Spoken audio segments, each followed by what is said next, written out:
بسم اللہ الرحمن الرحیم۔ السلام علیکم ناظرین۔ حضرت ابراہیم علیہ السلام کی قوم کے لوگ اپنے گمراہ باپ دادا کی پیروی میں بتوں اور ستاروں کی پوجا کرتے تھے۔ ان میں سر فہرست آپ علیہ السلام کا چچا آزر تھا، جو بت پرستی کے ساتھ ساتھ بت سازی اور اس کی تجارت بھی کرتا تھا۔ بادشاہ وقت نمرود بھی اپنی ربوبیت کا دعویٰ کرتا اور لوگوں سے زبردستی اپنی عبادت کرواتا تھا۔ تو آپ علیہ السلام نے پہلے اپنے چچا اور پھر اپنی قوم کو صرف ایک خدا کی عبادت کرنے کو کہا، لیکن وہ نہ مانے۔ کچھ عرصہ گزرنے کے بعد قوم نے آپ علیہ السلام کو اپنی طرف مائل کرنے اور بتوں کی پوجا کرنے کی طرف راغب ہونے کے لیے حسب دستور وہاں پر ہونے والے میلے میں شرکت کی دعوت دی۔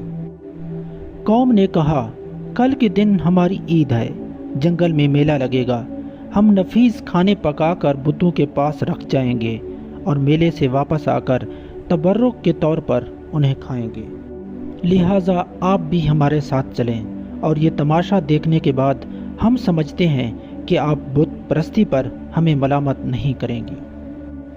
قوم کا جواب سن کر حضرت ابراہیم علیہ السلام نے آسمان کی طرف نگاہ اٹھائی اور علم نجوم کے ماہرین کی طرح ایک نظر ستاروں کی طرف دیکھا، پھر فرمایا، میں بیمار ہونے والا ہوں۔ قوم ستاروں کی بہت معتقد تھی، جس کی بنا پر وہ سمجھی آپ علیہ السلام نے ستاروں سے اپنے بیمار ہونے کا حال معلوم کر لیا، اس لیے وہ آپ کی بات سن کر اپنی عیدگاہ کی طرف روانہ ہو گئے، اور آپ علیہ السلام کو اس لیے ساتھ نہ لیا کہ ان کے اعتقاد کے مطابق آپ علیہ السلام کی بیماری اڑ کر انہیں نہ لگ جائے۔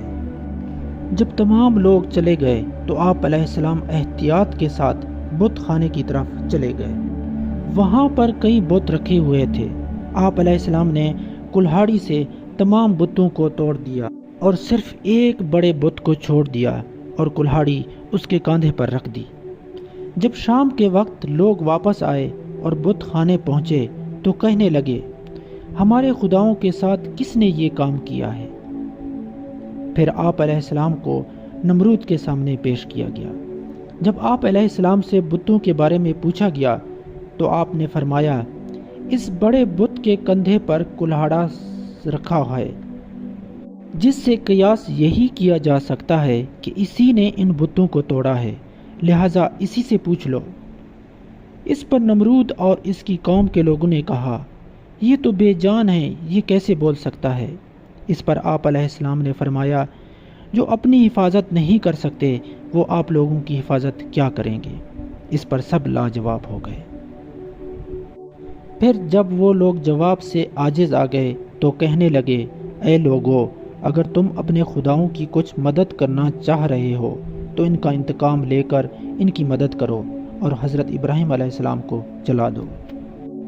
جب نمرود اور اس کی قوم آپ علیہ السلام کو جلانے پر متفق ہو گئی تو انہوں نے کثیر تعداد میں لکڑیاں جمع کر کے آگ لگائی اور آپ علیہ السلام کو اس میں ڈال دیا، لیکن آگ اللہ تعالیٰ کے حکم سے حضرت ابراہیم علیہ السلام کے لیے سلامتی والی بن گئی، اور کہا جاتا ہے کہ آپ علیہ السلام 40 دن تک آگ میں رہے۔ جب سلامتی کے ساتھ آگ سے باہر تشریف لے آئے تو کفار کو پھر سمجھایا اور دعوت توحید دی۔